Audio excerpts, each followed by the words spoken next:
Grace and peace be with all of you. Please be seated. This seems like a very tricky reading, but I think you actually already know what it's telling us. We just need a few little keys, sort of like, when you're solving a word puzzle or something that's encrypted, and you just need to know the right correspondence, and then it all becomes clear. So I will remind you that there was a gospel story not that long ago that we talked about. You remember the man who stored up all of his wealth in his barns, and he had this conversation with himself. Soul, what shall I do with this incredible harvest I've had? Soul, I think what I will do is build bigger barns, and then I will enjoy it all. You remember that story? Yes. Okay. The message is pretty much the same. So the economy in the ancient world is not like our economy right now that we are familiar with and that we know. We read the story and we think, lawsuit, embezzlement, fraud, right? This is where we go. In the ancient world, the steward of this massive estate, so the landowner, the master, is, Jeff Bezos, right? Like he's got so much money.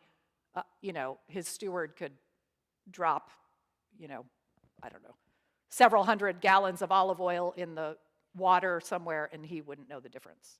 He's just unbelievably wealthy.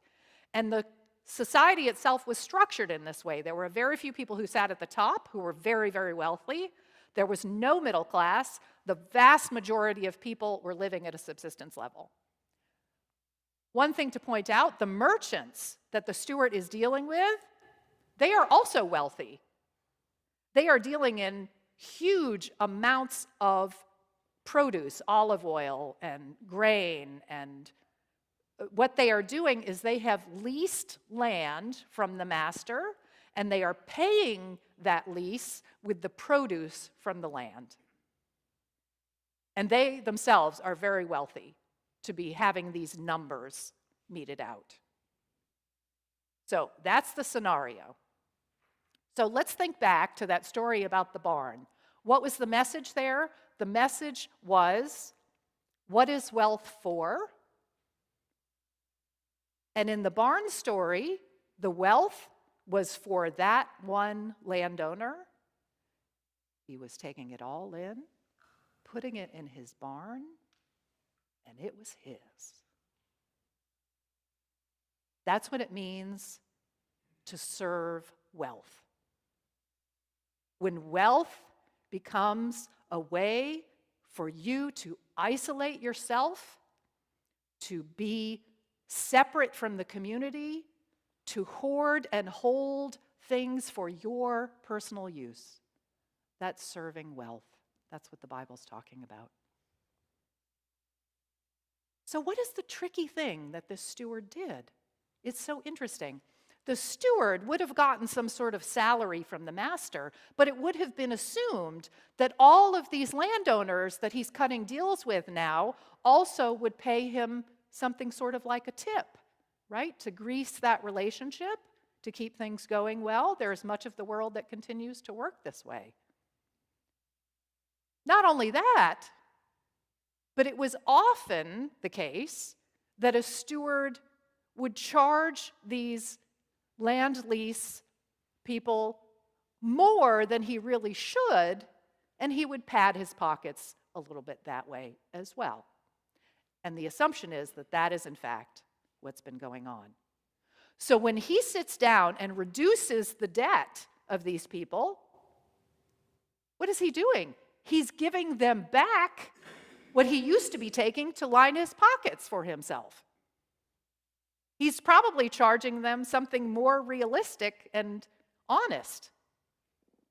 So he has taken that wealth that he was claiming for himself, and he's given it back to them.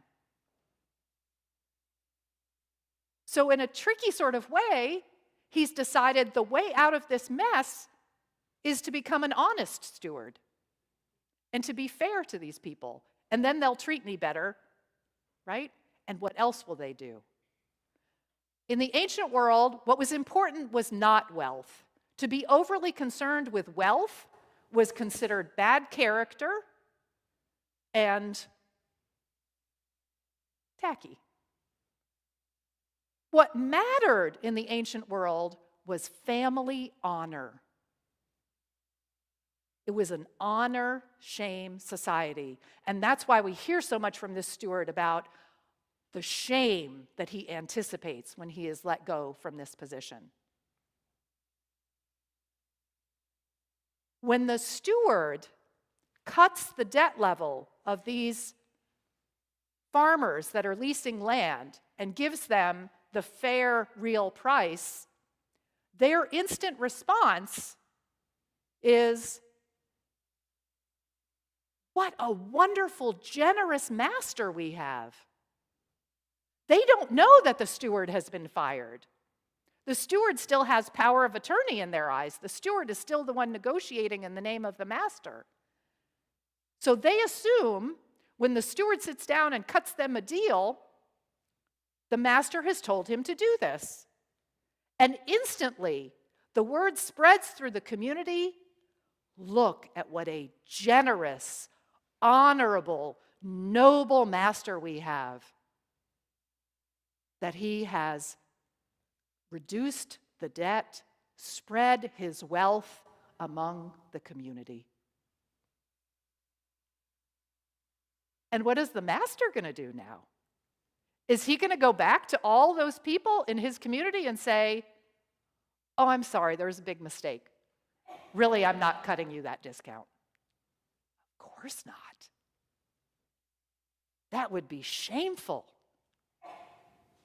He soaks up what the steward has done because it was the right thing to do. The unjust steward has done what the taxpayer Zacchaeus did. Do you remember him? He climbed up in the tree and he said, Lord, I have given back what I owed and paid it back fourfold. Now, we don't know, we can't make those numerical calculations, but we see quite clearly that's what the unjust steward has done to save his behind. He has done the right thing. He has reduced the debt. He has spread the master's wealth out into the community, and he has built up the honorable reputation of his master. That's clever. That worked out well for everyone.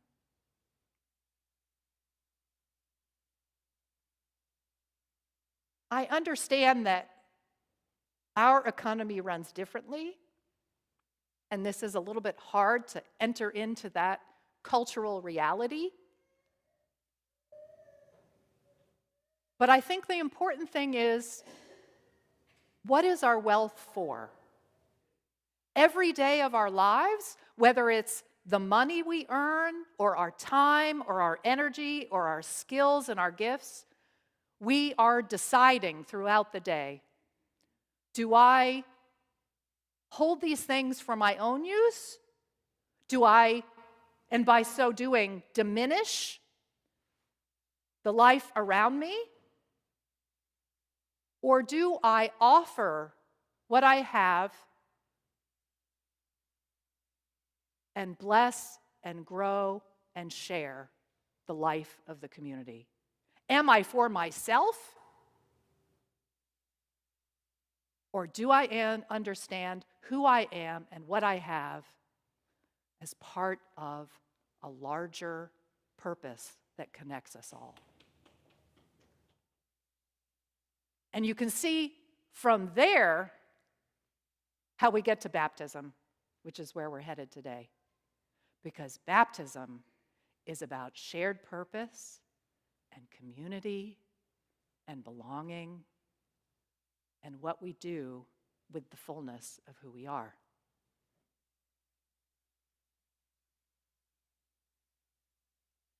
Now, there's a lot of tradition in the church, I think it started in the Middle Ages, that talks about salvation as a rescue ticket out of this life. You may know the Left Behind series, right? and that the point of baptism, the point of salvation, is all about escaping from this life. But Jesus would not be able to make any sense of that idea, and it is not scriptural. Salvation is what we see in Jesus' ministry. It's about liberating, healing, restoring, and nourishing human life and human interconnectedness. And as we do that, we are moving through God's grace to the kingdom, the new heaven, the new earth, where God will do what God does and perfect that work. So there is no more need and no more suffering. And that's where we're headed.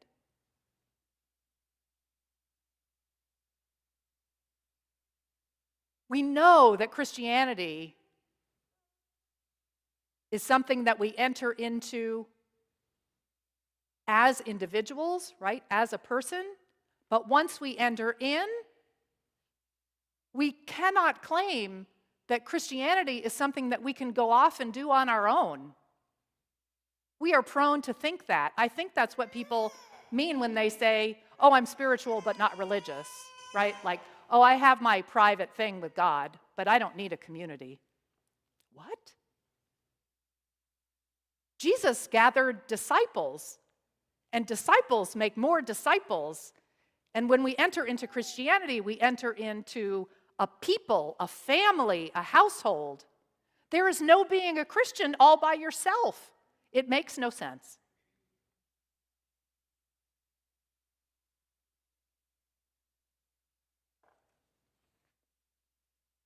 Now, Teddy, who we're getting ready to baptize here today, is not quite 2 years old. And he will not understand the language that we use. He won't understand the symbols that we raise up in this ritual. But he will begin to understand what it means, this word salvation, and he will understand that through his experiences in life.